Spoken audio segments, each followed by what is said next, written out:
Shalom sahabat CS dimanapun Anda berada, saya sangat bersuka cita bisa menjumpai Anda semua untuk menyampaikan kebenaran firman Tuhan.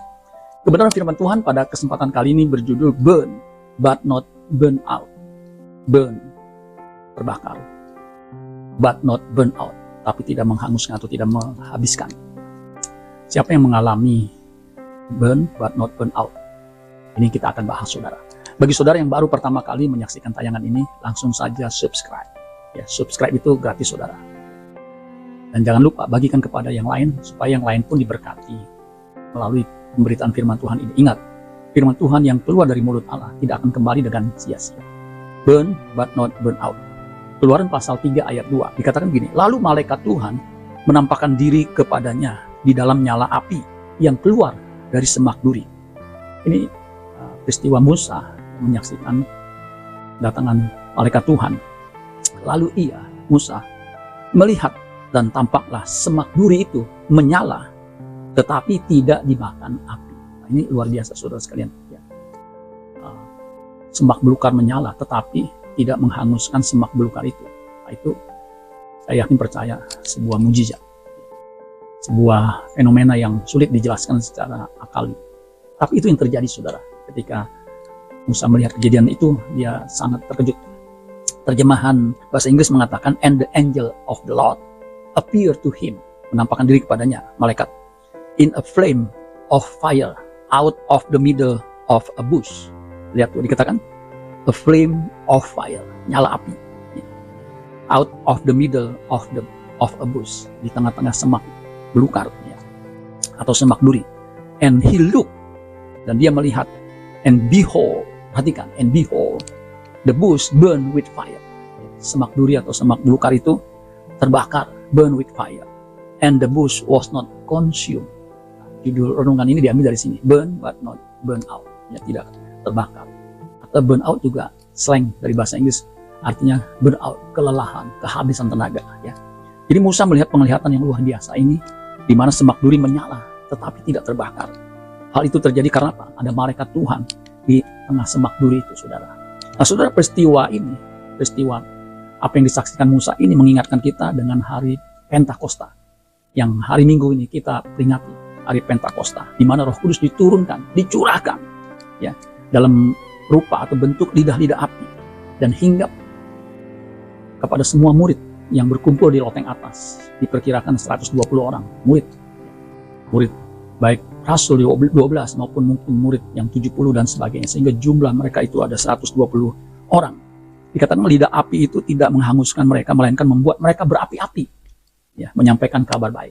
Coba kita baca dalam Kisah Para Rasul 2 ayat 1 sampai 4. Dikatakan gini, ini peristiwa Pentakosta, ya. Ketika tiba hari Pentakosta, jadi ini hari ke-50 setelah Yesus menampakkan diri selama 40 hari, kemudian naik ke surga. Nah, 10 hari setelah dia naik ke surga, Roh Kudus dicurahkan. Nah, itu hari Pentakosta, persis hari ke-50. Ketika tiba hari Pentakosta, semua orang percaya berkumpul di satu tempat. Karena hari raya Pentakosta itu hari raya besar selain Paskah. Ya. Ayat 2, tiba-tiba turunlah dari langit suatu bunyi seperti tiupan angin keras. Perhatikan, angin keras yang memenuhi seluruh rumah di mana mereka duduk. Seluruh rumah itu penuh dengan angin keras, tiupan angin keras. Ayat 3, dan tampaklah kepada mereka, perhatikan, tampaklah kepada mereka lidah-lidah seperti nyala api. Jadi nyala api itu bentuknya lidah-lidah yang bertebaran dan hinggap, perhatikan, dan hinggap pada mereka masing-masing. Ya, yang berkumpul, yang duduk berdoa itu dihinggapi, ya, lidah-lidah api. Ayat 4, maka penuhlah, yang dihinggapi lidah-lidah api itu dikatakan penuhlah mereka dengan Roh Kudus. Lalu mereka mulai berkata-kata dalam bahasa-bahasa lain seperti yang diberikan oleh Roh itu kepada mereka untuk mengatakan. Jadi, mereka yang penuh dengan Roh Kudus itu berkata-kata. Jadi lidah itu, saudara, seperti kita tahu adalah bagian dari tubuh yang membuat kita bisa berkata-kata dengan jelas, berbahasa. Ya. Dan ini bukan satu kebetulan, ya, mujizat bahasa, di mana mereka yang pada umumnya tidak terpelajar dan hanya menggunakan bahasa ibu mereka yang pada waktu itu bahasa Aram, tetapi bisa berkata-kata. Ketika Roh Kudus turun ke atas mereka, bahasa-bahasa itu tercipta, saudara sekalian. Yang luar biasa, Rasul dan juga murid-murid yang lain ketika dipenuhi oleh Roh Kudus, mereka menjadi berapi-api, bersemangat untuk memberitakan berita keselamatan, berita perbuatan-perbuatan Allah yang ajaib, karya Allah yang ajaib, khususnya keselamatan di dalam Yesus Kristus. Dan mereka seolah-olah tidak kehabisan tenaga ketika Roh Kudus turun ke atas mereka, membakar mereka dengan semangat yang luar biasa, dan mereka tidak mengalami burnout. Kalau kita lihat sejarah gereja mula-mula, para murid, rasul-rasul, mereka mati syahid demi memberitakan kabar baik, ya Injil keselamatan, amanat agung yang Tuhan berikan kepada mereka. Ini luar biasa saudara sekalian. Kalau kita perhatikan, ya di ayat 4 tadi, ya saya ulangi, maka penuhlah mereka dengan Roh Kudus, lalu mereka mulai berkata-kata dalam bahasa-bahasa lain seperti yang diberikan oleh Roh itu kepada mereka untuk mengatakan. Jadi mereka katakan mulai berkata-kata.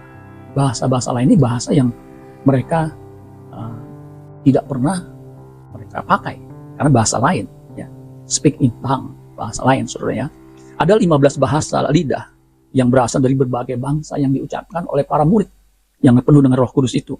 Bayangkan 15 bahasa. Kalau saudara lihat daftarnya itu, bahasa dari berbagai bangsa yang berkumpul pada waktu itu, nah mereka gunakan ketika mereka katakan ketika mereka dipenuhi oleh Roh Kudus. Sehingga orang yang mendengar dari berbagai bangsa yang menggunakan 15 bahasa itu mengerti apa maksud dan rencana Allah atas mereka.